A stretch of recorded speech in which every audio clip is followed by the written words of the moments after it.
Good morning. Praise the lord. Blessing for nation મિનિસ્ટ્રીથી હું આપનો ભાઈ સેમ ક્રિશ્ચન.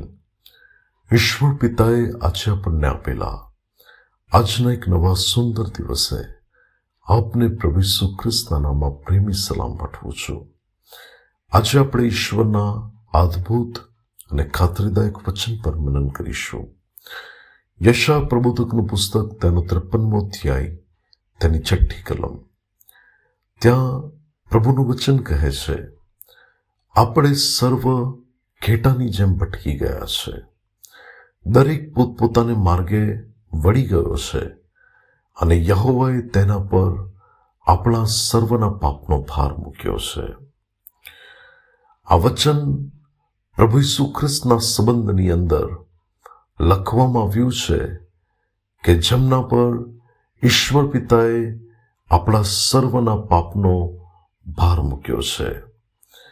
અને વચનની શરૂઆત જે છે એ માનવ જાતિ માટે છે કે જે સર્વ ઘેટાની જેમ ભટકી ગઈ છે અને તેણે પોતપોતાનો માર્ગ પસંદ કરી લીધો છે.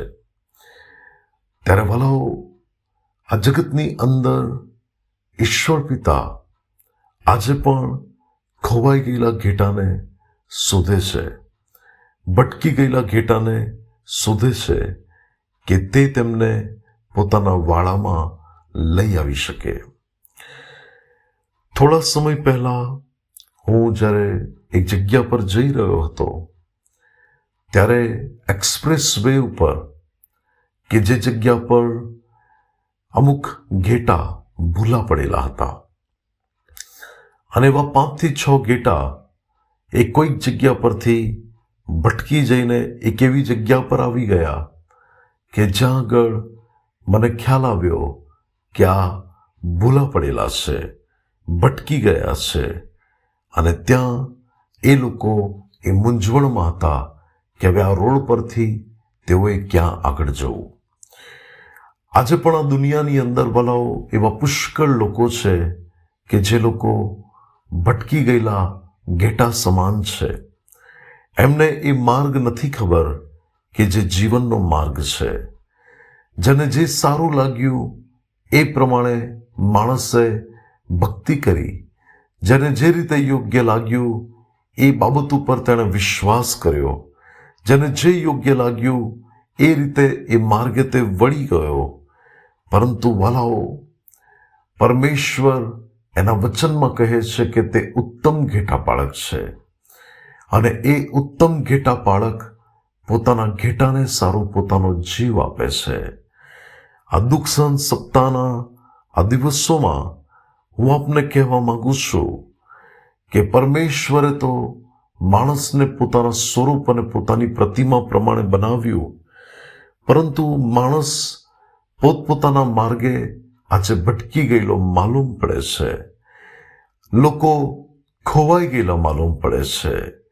ત્યારે એવા જીવનોને બચાવવાને માટે, એવા જીવનોને ઉદ્ધારને માટે, એવા જીવનોને પ્રભુમાં વાળવાને માટે પરમેશ્વરના પુત્ર ઈસુ ખ્રિસ્તને મોકલવામાં આવ્યા કે જે પ્રભુ 99 ઘેટાને મૂકીને એક ઘેટાને શોધવા માટે જાય છે.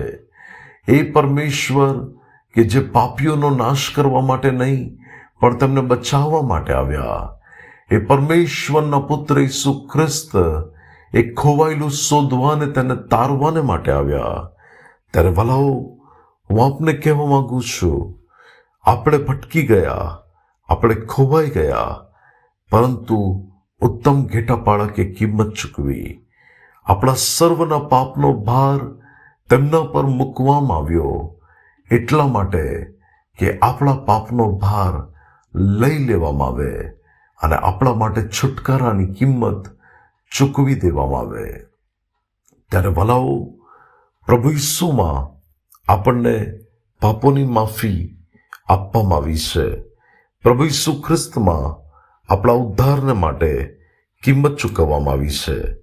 પ્રભુ ઈસુ ખ્રિસ્તમાં આપણા માટે બલિદાન આપવામાં આવ્યું છે અને આપણા પાપનો ભાર જે પરમેશ્વરે પોતાના પર લઈ લીધો, એના માથા પર જે રાજાઓનો રાજા અને પ્રભુનો પ્રભુ છે, જેને મહાન તાજ શોભે, એ પ્રભુ કાંટાનો મુગટ પહેરીને પોતાનું લોહી વેવડાવીને મારા અને તમારા માટે કિંમત ચૂકવે છે.